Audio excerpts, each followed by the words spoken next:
Well, hello to everyone and a really warm welcome. Today, of course, is the very first of our Create HDR sessions for this year. And for those of you who've joined us in previous years for the HDR research webinars, welcome back. And for our new participants, a really warm welcome to you. I know we've got people joining us from all over the world today, which is fantastic. So the Create Centre HDR webinars really are an opportunity for those of us with a common interest in arts-informed inquiry to simply gather each month to hear from others who are also researching in the field. And we're incredibly fortunate to have colleagues who are willing to and very generously share their expertise with us. And today I know is no exception. The sessions run each month on a Thursday afternoon, except for one that we're holding in November of this year, which will be a morning session to accommodate a presenter who's presenting from Canada. And my name's Sue Olovich, and I'm a primary school teacher and also a sessional academic at the University of Sydney. And one of my incredibly joyful roles is to curate the HDR sessions for the Create Centre, and it's a real pleasure to be introducing today's session. And I'd like to begin by acknowledging the traditional custodians of the land upon which I work and learn today. I'm on the land of the Darawal people, and I pay my respects to elders past, present and emerging, and recognise their continuing connection to land, water and culture. And I extend that respect to Aboriginal and Torres Strait Islander colleagues who are with us today. And you might like to introduce yourselves in the chat. You might like to say something about yourselves and acknowledge where you're joining from. And we'd love to hear a little bit about each of you. And you might be aware that we record each of the sessions and they're made available in coming days on the Create Centre YouTube channel. And they're a great way for you to be able to catch up on a missed one or go back in time to have a look at one that might support you in your own research journey. So for those of you who are joining us for the first time today, our sessions begin with a presentation, and today we've got wonderful Beck presenting, and they're followed by an opportunity to share some wonderings, reflect on the presentation, ask some questions. And as Beck's presenting today, you might have some curiosities or some questions might arise. I really encourage you, if you'd like to pop your questions or your thoughts or your wonderings in the chat, and that will give us something wonderful to start with after Beck has presented. So it's an absolute pleasure to introduce Rebekah Palmer. Beck, for many of you who know Beck. Rebekah's an educator with over 20 years experience working in a range of educational settings. She's worked in primary and secondary settings across Catholic and government schools in mainstream and also complex settings. Rebekah has shared her experiences at numerous state conferences and national conferences in education, health and the arts. And for the past 4 years, she's been working with 4C Transformative Learning, working explicitly in schools with teachers and school leadership to reimagine teaching, learning and leadership with a 21st century lens. And she's currently undertaking her Master of Education in Research, and she's also finding her courage to rebuild her artistic practice, teaching pre-service teachers at the University of Sydney and squeezing in the other female-centric roles that she holds in her personal life. She's a busy woman. So in today's session, Rebekah's going to share the journey she's on in exploring creativity and creative efficacy in her teaching practice and how these practices spill over into other parts of her professional and private life. And Beck will explore how arts-rich pedagogies aren't just for learning settings, but can be used in other settings to build community. And Rebekah's work is also about investigating how arts-based research can be explored by research-based art. And as part of her current inquiry, Beck's using painting as a parallel mode of inquiry. And to do this, she's and unlearning how to paint using abstract art as the source of influence. I can't wait for today's session, Beck. So I'm going to throw over to you now, and a really warm welcome to you. Thank you, Sue. And hi, everyone. It's really lovely to see some familiar faces and some new faces as well to share this story and journey with you today. I just want to extend on Sue's acknowledgement of country, and I'm just going to start sharing my screen. Sue and I practiced this before, so it hopes that all is that all good for everyone? Excellent, thank you. So I just want to share and extend this acknowledgement of country. This is a really important value and a really important part of the work that I do, and especially a really important part of my practice. And I just want to share the work of Tyson Yunkaporta, who was an Indigenous academic, and these are two books that he's written, and they are both really about and a very generous offering of sharing how Indigenous thinking can save the world. And when you read these books, they are such a lovely touchstone to really connect with Indigenous thinking, and not in ways that are always affirming or glorified in a way that we can sometimes engage with Indigenous culture. I remember listening to an Indigenous comic, and she was joking that sometimes she feels like she's the good China, that she only gets brought out on special occasions. And you know, there's kind of a dark humor to that, but there's a lovely offering in these books from Tyson around Indigenous thinking, and I'm offering them as a way for us to kind of come into this idea around his latest book around right story, wrong story. And he talks about how wrong story can come from artifacts or items that don't have a generous or honest history about them, and how he struggles with things. And he gives examples of making a boomerang, for example, out of a tree near a creek, but this tree isn't part of his land, and it's got bad story, it's got wrong story in the actual fiber of its being. And so the way that he tries to construct and work with it is never quite right, but he perseveres in this kind of action. And I remember reading this and kind of really connecting with it in terms of being coming back into my own artistic practice, and trying to reteach myself and unlearn how to paint, that sometimes it's the materials that are just not the right thing for you, and there's this wrong story in them, but sometimes you've got to really enact with them to sometimes get to this right story. And I thought for my research as well, there's some beautiful parallels there, that actually there's often moments when we come into learning and parts of our journey where we know it's the wrong story, we know it's not the right thing for us to be engaging in, but we persevere. But how beautiful it is when this right story can come true, and how we can engage with things that have the right story for us. So I just want to extend that offer that Sue gave for our acknowledgement of country, and offer these to you in addition to that. If they're works that you're not familiar with, I really encourage you to kind of get in touch with them. They are very easy, very, very easy reading. So this is I suppose, a story and a narrative of how my research and how I'm engaging in my research. The title that we've got going, the working title that we've got going at the moment, is Overflowing the Frame, discovering the relationships between creativity and agency using painting as a parallel mode of inquiry. The other heading that I'm using is How a Tattoo Changed My Life.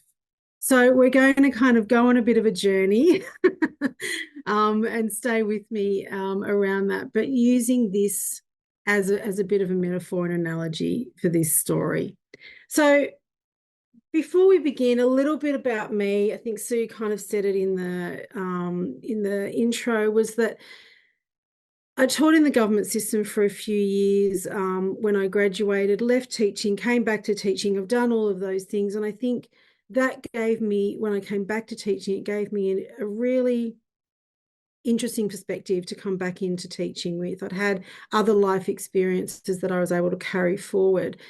It really kind of came together for me when I met Dr. Miranda Jefferson and Professor Michael Anderson at in a Catholic school I was working at, and they were working with the diocese at that time in working with a few schools and in implementing this 4C pedagogy stuff.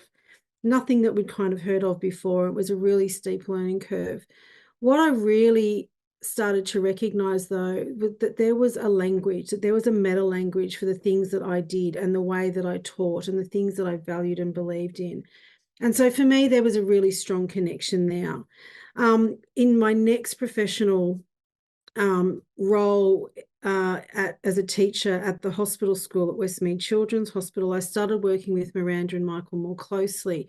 And this is when I started to really recognize the autonomy that I had as a teacher really enabled me to engage in a pedagogical frame that was new and exciting for me, but I was really noticing huge impact on my learners and that they were able to engage in learning in ways that typically mainstream schooling doesn't enable, or certainly didn't enable or allow for these students. So at the hospital school, it's a very, as you can imagine, it's not a mainstream or typical school. So teachers are often teaching on the bedside in the ward, or we had generalist classrooms in the hospital as well. As part of my role there, I was asked to teach in what was called the hall ward classroom, and it was a secure classroom attached to the adolescent mental health ward. So these were young people that had been hospitalised for their mental health. It was a K-6 setting, so you can imagine really, really broad, but it was classified under the department as what we call an SSP school, so it could only have a maximum of 7 students. And in that space, I had doctors and nurses, obviously observing. I often had security on site, in a classroom setting as well. So it was really in that space that I learnt to be a teacher like I'd never had to be a teacher before. And it really started to reframe for me what learning was. It was actually about, I had to let go of my teacherness, and I had to really step into much more the frame of a learner. And this was where I really started to think, okay, there's something in this. There's something in this pedagogical frame that is actually got some chops. And it was really an opportunity for me to test out my teaching, but in a way that had a huge impact on learning. And I think that was a really interesting flip for me anyway, that it was very much student driven, teacher-led, but student-driven, but very much I got to play as a teacher in my practice with a very strong kind of pedagogical frame. So while I'm in this hospital school setting, I decided that a girlfriend and I decided that we would go get a tattoo. We thought we'd garner our bravery and we'd go get a tattoo together. So I was oohing and ahhing about all of this. And then I realized what I wanted to do. So for me, if I'm going to tattoo my body, it's got to have some meaning. I don't want any kind of frangipanis on my elbow and dolphins on my toe. And I want something that's got some real meaning for me. And I came across these glyphs. These are the modern version of a hieroglyphs. And I was doing an ahhing, couldn't make a decision. Got to the tattoo parlor and the tattooer said to me, "What do you want?" And it was honestly like all of a sudden I had such clarity and I said, "These three." It was these three that I wanted. And I was quite taken aback by my response because at the time I thought I actually didn't know, but did. And so before I show you what I did, I'm just going to ask you to kind of spend a little minute scrolling through these. And if you had to select 1, 2, 3 of these that were meaningful for you, which 3 would you choose? I'm just going to get you to pop your response in the chat. This is not a commitment to go get a tattoo. This is just playing with some thinking. Which of these glyphs hold meaning for you? And when you're ready, just pop in your answers in the chat. Is anyone feeling brave to actually voice their answer? Anyone want to come off mute and voice? Oh, I'll be brave. Thanks, Giovanna. The first 3 that jumped out at me were create, because my background is in creative arts, visual arts, in fact. Delight, because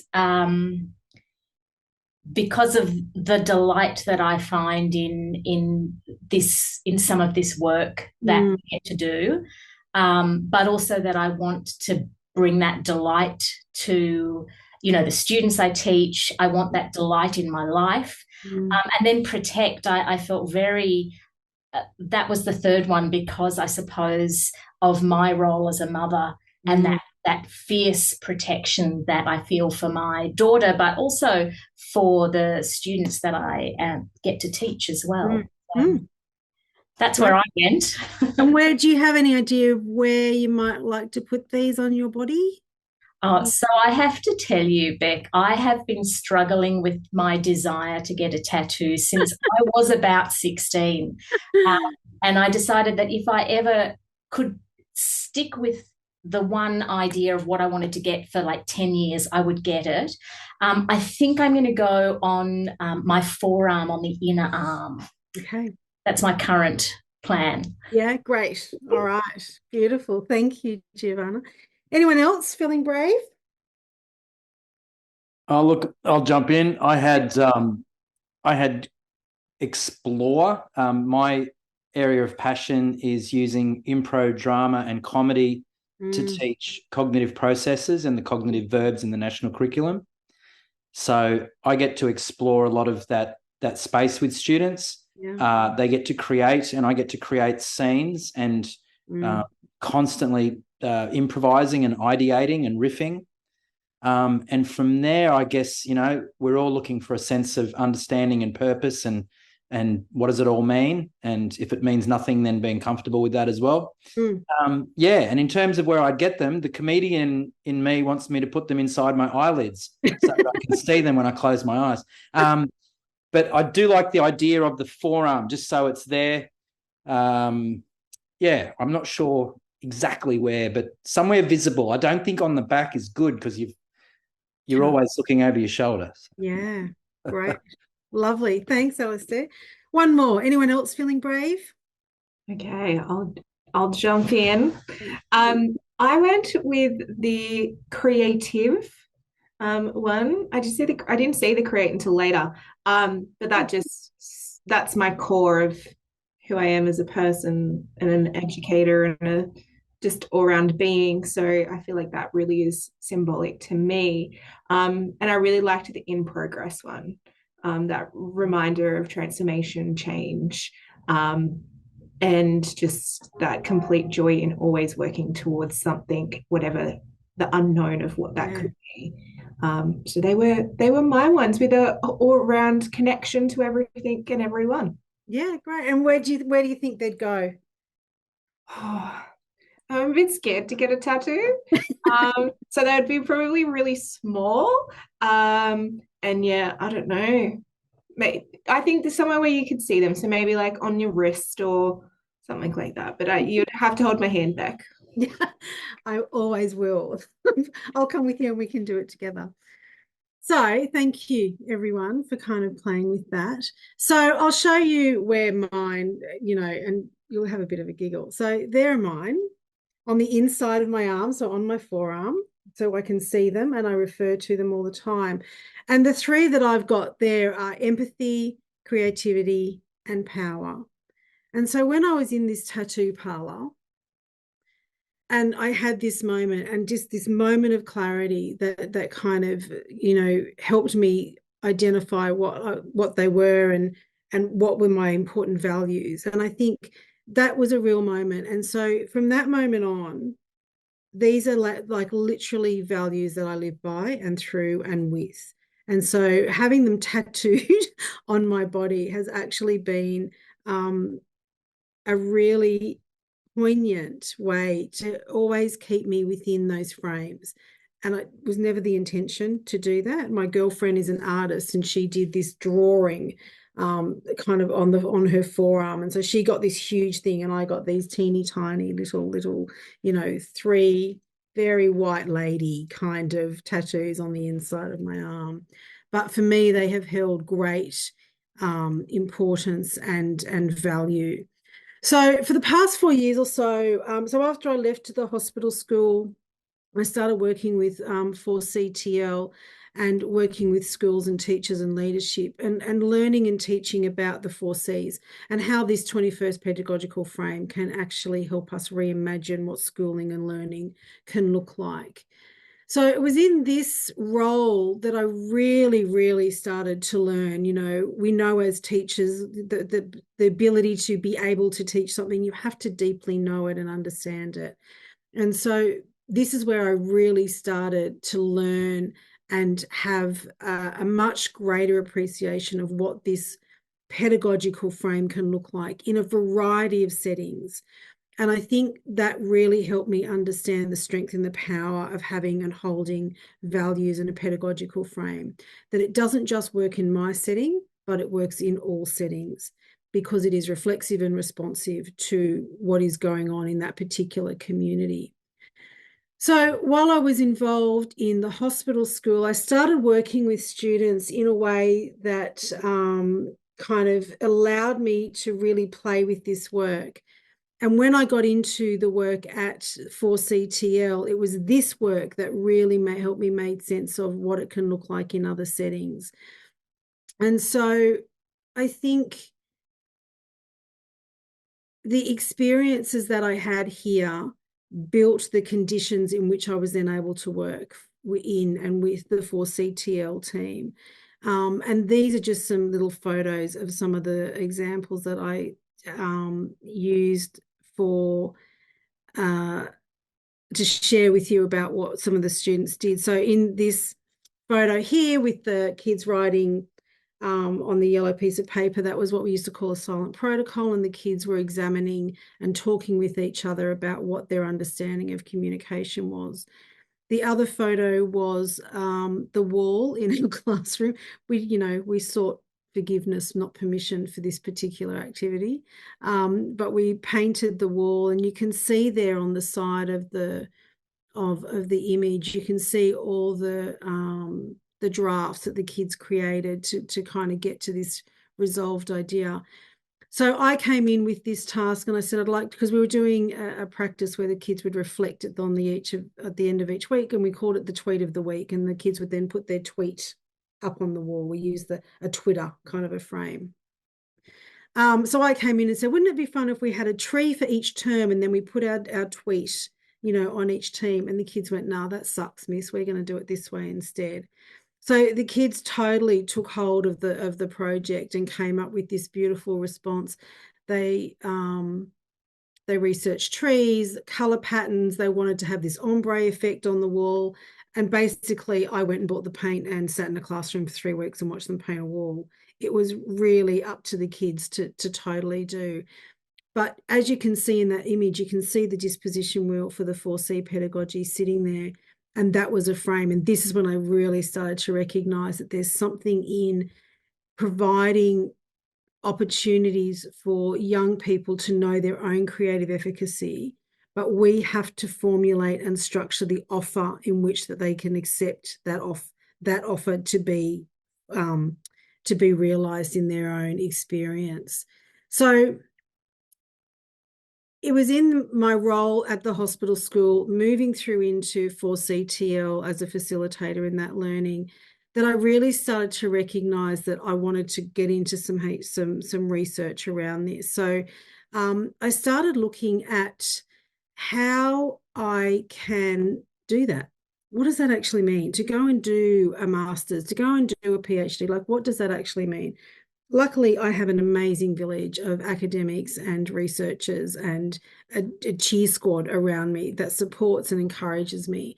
And so I came up with this idea that actually we need to start looking at our world in a way where we see that we are part of the world and that we can experience ourselves not just as floating through these experiences, but we become part of the world. And so I started to kind of play with this idea of overflowing the frame, an autoethnographic study of creative efficacy using painting as a parallel mode of inquiry. So I chose painting as a parallel mode of inquiry because for me as a visual artist, painting is not my friend. Painting is my wrong story. Paint and I do not understand each other. So I chose it very intentionally, knowing that it was going to be the thing and a place of challenge for me, but also because I wanted the challenge to meet the challenge that I was going to be stepping into as part of my inquiry. I've not been to uni for a long time, so stepping into a place of learning and inquiry was a whole new frame. I've had to learn how to write. I've had to learn how to read academic texts in different ways. I've had to learn how to paint. And so stepping back into my artistic practice has been a real intention, has been something that I've had to do with a little bit of trepidation, because painting was not the thing that was my skill set as a visual artist. But knowing that I was going into a place of challenge actually gave me a little bit of confidence, weirdly, that I knew that I was starting as a learner. So all of this was going to be a place of learning. All of this was going to be a place that I knew that I could put all of that previous experience at the hospital school with 4CTL, that I would be able to take all of the benefit of those moments and take it into my study. But I did this knowing that this was going to be hard for me personally as a way to learn, but hard for me in that I was choosing to do this. And so the idea of my own efficacy is even present in the moments and the choices that I'm making to do these particular things. And the research that I'm using to examine my own creativity, but my own creative efficacy, sometimes doesn't kind of identify the agency existing until the action has the action is actually the thing where agency lives. I agree with agency actually also exists in the choices that we're making to even get to that action. So I think there's a lot of inquiry that I'm still making sense of, and painting is helping me make sense of this, what I'm identifying as the space in between these things happening, that there's an idea, then there's an action, but there's stuff that happens on either side of that ideation that gets us to the action. And it's the space in between those things that I'm really, really interested in. What happens in those moments? What agentic options are available to us? And how do we sort through that processing to actually identify that I want to do that thing and not that thing? And where does agency and creative efficacy live in those particular little moments? So I'm going to share with you a painting that you can see behind me that may or may not be finished. I'm not quite sure where it's up to at the moment. But, you know, as an artistic practice, this is what we do. We make things and we kind of sit and live with them for a while. This painting has grown from being literally a placeholder, as you can see on the left there. Part of my learning has always been that as I'm reading, I've always marked out my reading. Whenever I've been involved in something, I'm always marking it out, highlighting it, annotating it, drawing it. That's how I make sense. So as I've been doing research, I've been writing note cards and putting them up onto the canvas, as you can see, as a way to kind of map out my thinking. I then realized that I actually need to use the canvas and paint on it, which meant I had to take all of those note cards off and resort them. And so you can see I've put up some cardboard on the wall in my studio there on the photo on the right. And I resorted the thinking.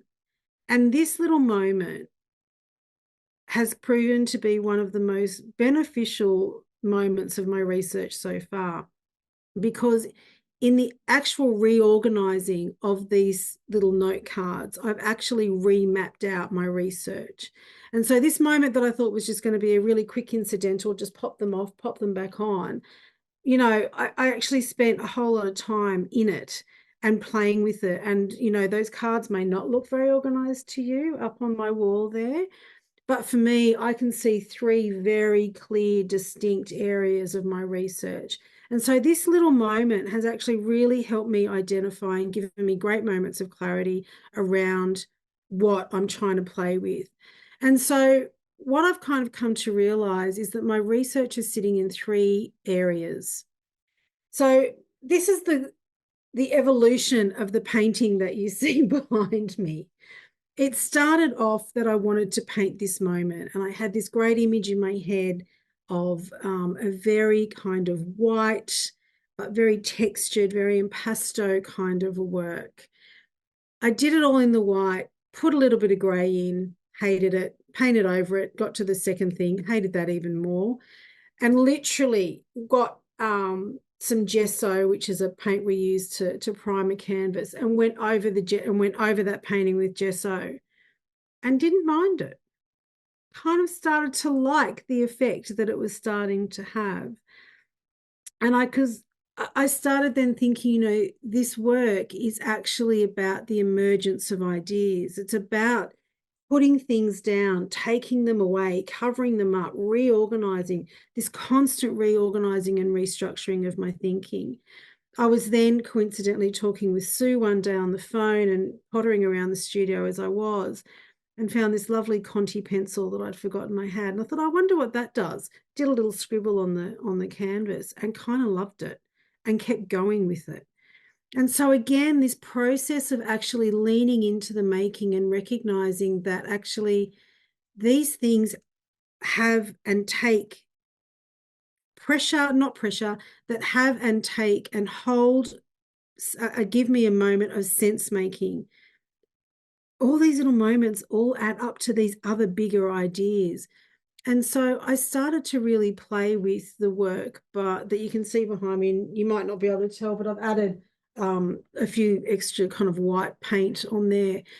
But I've been sitting looking at this work for probably 2 weeks, 3 weeks maybe. And so I don't know if it's finished, because I don't know if it's actually telling me or if it's saying what I need it to say yet. I'm still in the process of working through some ideas. I do some writing in my research, and then I do some painting. And so this is this idea of actually doing what we are identifying as research art, what Barbara Fish calls response art, but what Eisner calls research art. And so there's this lovely kind of now this tension that I'm playing with and sitting in, where I'm actually starting to recognize that I am creating research-based art to research art-based practices. And so I'm in this lovely kind of swirl of thinking around how all of these things kind of come together. But painting, this moment of challenge and this material and this practice that I intentionally stepped into because I knew of the challenge that it was going to give me, is actually giving me such clarity and such support that I've got to remember to keep writing and not just paint. And so there's this tension in me now that I'm just thinking, I just want to paint. I'm really enjoying the exploration of the ideas in the painting and the challenge and the struggles that come, in the painting, and the resolution of the ideas in the painting, that I've got to remember to sit down and write. One of the things that I did come across a little while ago in my research was I was really struggling with the writing. Words are not the thing for me. I feel I don't have confidence in the way that I can put language together. I have confidence in the ideas that I hold, but writing them down, I felt I really struggled with. So painting has been something that's been really, really helpful for me. And I was incidentally watching an art historian on Instagram, and she was talking about how to write an artist statement. And I had this moment where I recognized that my research is literally an artist statement. If I just flip the paradigm that I'm working in. And so I am now in my own mind writing an artist statement, an extended, more detailed artist statement for an artwork, rather than writing and then creating artworks alongside. I'm actually doing them in tandem with each other. And so this parallel mode of inquiry, this parallel mode of painting has become something of a bit of a force of nature for me, and something that I never realized or didn't imagine would kind of happen in that particular way. But that reframing for me has been really, really helpful. And while it doesn't change the end result of what I'm going to submit, just the reframe and the flip of that paradigm for me has been really, really helpful. So what this resorting has done and what this reframing has done has helped me identify that I've got these 3 areas of practice that I'm really sitting in now, that my work is autoethnographic. And, you know, my supervisors at the time, this was not my original idea. And when my supervisors at the time suggested that I do an autoethnographic piece, you know, no, that's not, no, that's, I don't feel confident in doing that at all. In my heart, I knew that it was absolutely the right thing to do, but I needed to build some confidence around that, and I needed to build some sureness for myself around that my story had value, that my story actually could be used in a way that could hold and support and walk alongside, as Gert says, walk alongside, you know, the research. So these are the 3 areas that my research has kind of evolved into, that there's this autoethnographic component, the story, my story, but that how do I then marry that with, you know, creativity and creative efficacy, and using the painting as this kind of parallel mode of practice. So for me, they're my 3. If you think of that photo I just showed with the cardboard and the, you know, all the little note cards on it, they're my 3 areas. And although, you know, for someone to walk in and look at it, it may not be clear, for me that is really, really has been a really, really helpful reframe. And even putting this together and creating this image, I'm like, right, yeah, 3 things, bang, bang, bang. There's a clarity in the just the inquiry in creating this. What my research is really starting to help me recognize, though, through looking at the work of Barone and Eisner and also Barbara Fish, really looking at that there's this kind of this merge between creativity, creative efficacy, and the painting.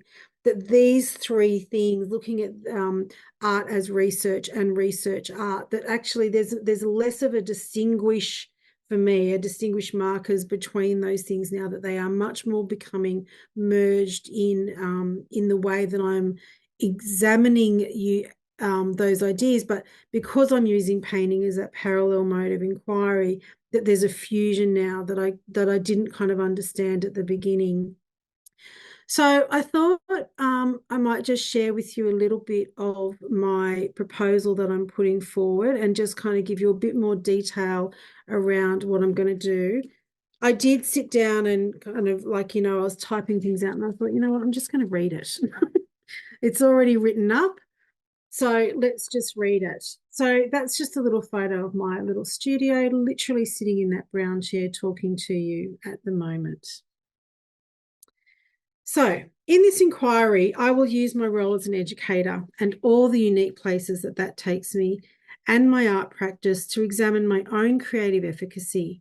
It is a chance for me to look at the minutiae of what creative efficacy and creative confidence is, using the frames of Kowalski and Beghetto.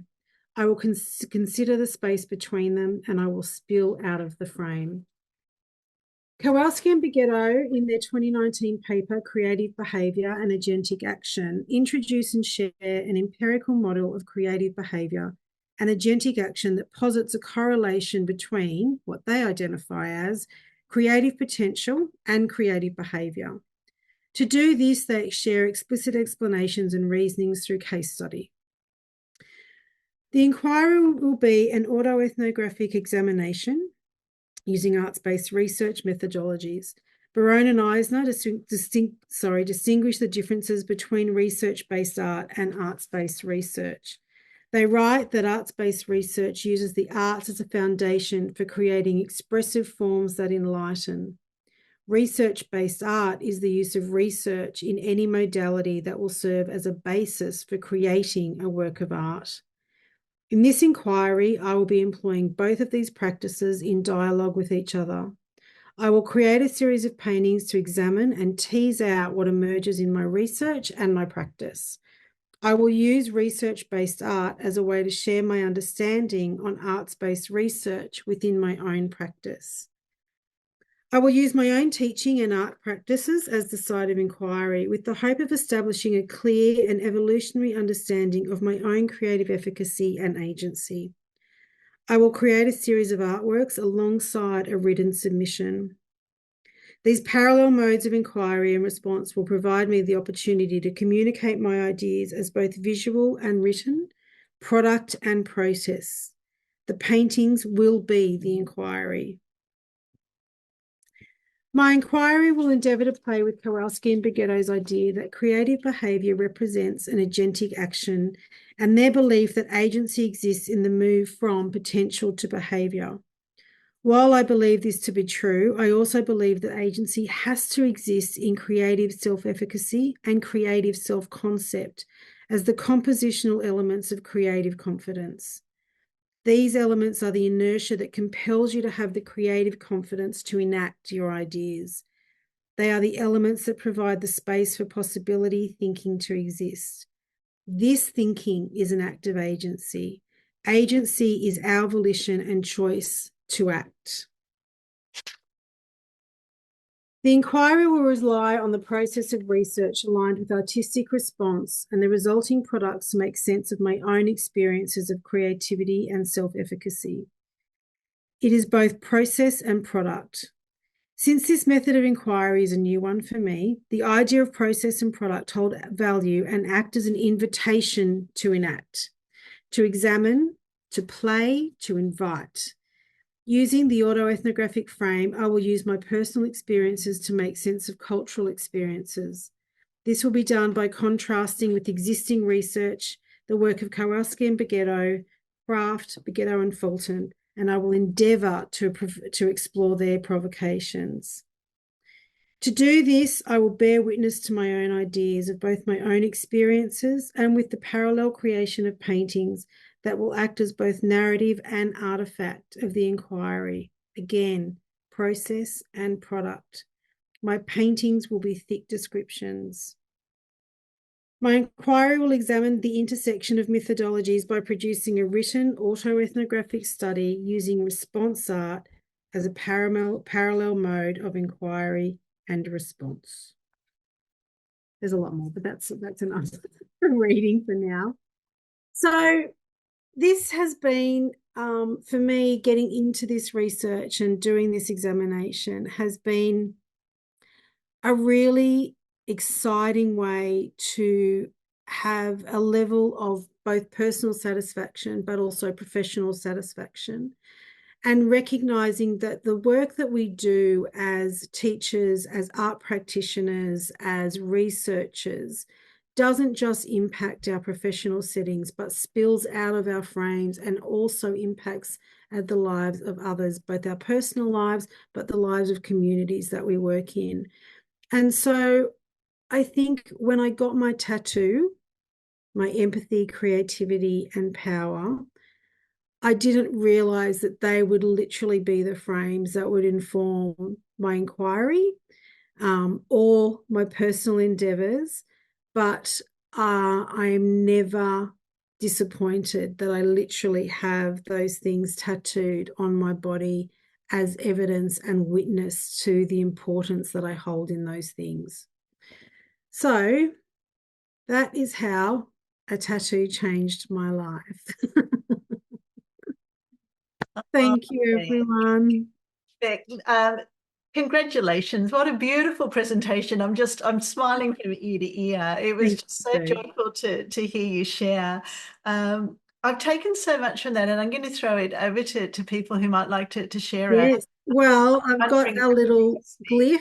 This is the glyph for questions. So if anyone has a question or anything they'd like to offer or extend a challenge. Absolutely. And we're a small group this afternoon, so feel free to unmute if you would like. While you're getting your thoughts together, I just wanted to share with you, Beck, you when you were talking about your decision to go with an autoethnographic study, and said, I needed to be sure, and I scribbled it down because it was so profound. I needed to be sure that my story had value. And I think one of the privileges that we've had this afternoon is that you've almost opened a window to your mind, and it's not often that we get to hear someone's journey or someone's story as they're actually going through it, and your story hasn't finished. So no, I feel like I'm kind of still in the prologue. yeah, absolutely. Yeah. Absolutely. Yeah. So I'd like to throw open to people. You might have a noticing, you might have a curiosity, you might have a wondering. If anyone would like to kick things off, we've got 5 to 10 minutes before we need to finish up. Or challenge. I'm really happy to be challenged with any of my ideas as well. So if anyone's Sorry, I was just saying thank you so much. You're so much further on. I'm at the very beginning of my journey. You know, I've worked and I left school in the 80s, you know, and I haven't been back to academia since, you know. And so it really is like you kept on talking about change, and I starting I wrote down here you were sort of like reflecting on your mindset and the way you were thinking the whole time. That's what you were doing. It was just amazing to hear. I just want to say thank you for. I can't really add anything to what you're saying, but it's been a real privilege to listen to you. So thank you for that. Oh, thank you, Stephen. And I know, you know, at the big, I mean, I still feel I'm at the big. I always feel I'm at the beginning because I get, you know, you kind of you get to one point, and so the end of that is the beginning of the next point. And so I always feel like I'm at the beginning of something. So, and you know, I didn't include this in, but I've been enrolled in this for a number of years, and I've had to make some changes to my professional life. I needed to create the space for this to happen. So when I was working full time, that I couldn't do it. I couldn't do it all. I couldn't give it the attention that I wanted to do. And I really had to not fight, but I had to build the condition. I actually had to walk the talk, basically. So everything that I was going in and advocating for schools and teachers, that I realized, you know what, I've actually got to do that for myself. I've got to create the conditions and create the space. If this is important to me, if this is one of my values, then I've actually got to enact it and make that happen. So it is just even getting to the fact that you haven't been to school since the 80s, and you're stepping back in. That's a thing. Like, that's amazing, and I applaud you for making that decision. That speaks to that space in between, doesn't it? That space in between. Sometimes it's a short space. Sometimes it might be an elongated space. Yeah. Fantastic. Oh, yeah. Well, thank you so much. Yeah, it's a massive leap actually, because I mean, I'm going to be 60 very shortly, and it's the first time I have done anything like this. But I've stopped I've been employed by a ballet company to go into schools for a long time, and now that's gone, and now I'm out on my own walking into university, which is why I was really wanting to listen to something like this, just to see, well, to try and open everything up, you know. So thank you. Oh no, thank you, Stephen. Thank you. And keep coming along, Stephen, to our sessions, because you'll find that each session offers something completely different, and someone's different approach, different life journey, different experiences. So you're very welcome to join the community. Thank you very much, Susan. Thank you. Thanks, Rebekah. Would anyone like to add on to that? Share a curiosity, a wondering? Oh, look, if it's okay, I'll jump in. I thank you for your presentation, Rebekah. Just quickly, you talked about creative confidence, and that's something that I observe with children when they get familiar with improvising, and they can suddenly, their idea is out of their brain and it's out of their body, and other people are collaborating and building this crazy improvised little moment, and it becomes bigger than what they could ever hope for on their own. So I love the idea that confidence, that creative confidence, can filter through to agency, and hopefully for young people, the ability to advocate for their own ideas and to advocate for themselves as individuals. Is that your take? Is that how you've seen that journey? Is that Is Yeah, that how it is? I mean, using the phrasing creative confidence in this particular way, I'm using from Kowalski and Beghetto, and they talk about it as a very kind of explicit thing. And I'm happy to share the paper with you if you're interested in learning more about it. They talk about it as a very explicit kind of a thing. And they say that agency happens from that creative confidence to potential. There's kind of, and I'm saying it actually, I'm not arguing, but I'm playing with the idea that it exists there, but I think it's also got to exist before then. I think the way that you actually come into it to build confidence, you've got to have a sense of yourself before you can actually build your own confidence. You've got to have a little bit of knowing of yourself. The best way that we know, the research shows us, the best way that we get to know ourselves is through interacting with others. And so what you're saying absolutely holds true, because we know that for any young person, any adult, any person, that when they have the opportunity to communicate and share their own ideas with others, that's when they truly get to know themselves. The act of communication is a way to build identity. So communicating with others is a formative way to build your own identity. And if we know that if you have the chance to do that with others in a variety of modalities, communication needs to exist in a variety of modalities. So when you've got the opportunity to, like you're using the example of improv, when we give kids the opportunity to have those experiences with others, then of course they're going to get to know themselves. And it's not about just affirming, oh, my idea was good and look, everyone's enjoying it and whatever, but it's actually recognizing that there's a whole range of good ideas out there. And so my idea is great, but our idea joined together is even better. And so how do we provide opportunities for people to be in those communicative engagements so that they can enact with each other, so that there's a coexistence, there's a co-agency that actually enables the agency of the individual to flourish as well. Because you can't do it on your own. Like it doesn't work on your own. If you're only sitting in your own head, there's no challenge, there's no extension to your own self. So we need, for agency to exist, you've got to have a co-agentic environment for agency to be able to flourish. Does that see? Yeah, that sounds. Yeah, that's good. That's good. I love the idea of the co-agency and, building something that's bigger than any individual. But thank you very much. No, pleasure. We've probably got time for one more thought, one more curiosity, one more noticing, reflection, if anyone would like to share. I'll jump in with a really quick wondering for you back. I would love to see when this is done, because I wonder where the painting will end up in location wise. So just like the tattoo changed your life, maybe part 2 is the painting that changed my life. Yeah. Yeah. I mean, the thing is that, you can, it could be finished. I'm not quite sure. I doubt that it's finished. I don't feel Giovanna's nodding because she knows the tension, that we sit there looking at paintings. And I've got paintings all around.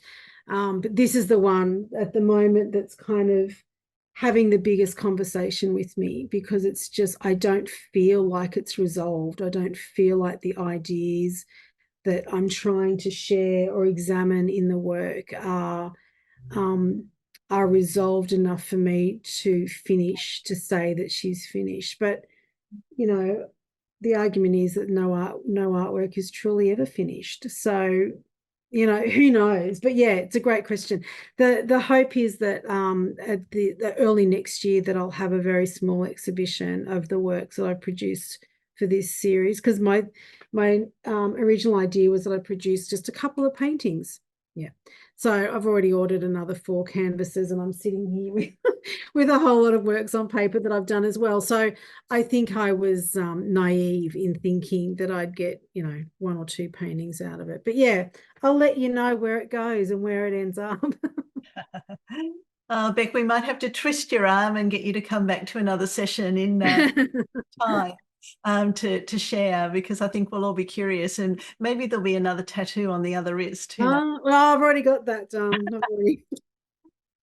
Everyone, that's all we've got time for today. But can I join with everyone in thanking Beck for the presentation today? So enjoyed the presentation and also your generosity in being so willing to share and to as I said before, you know, open that window to your mind. Your story was so personal and just interesting as well.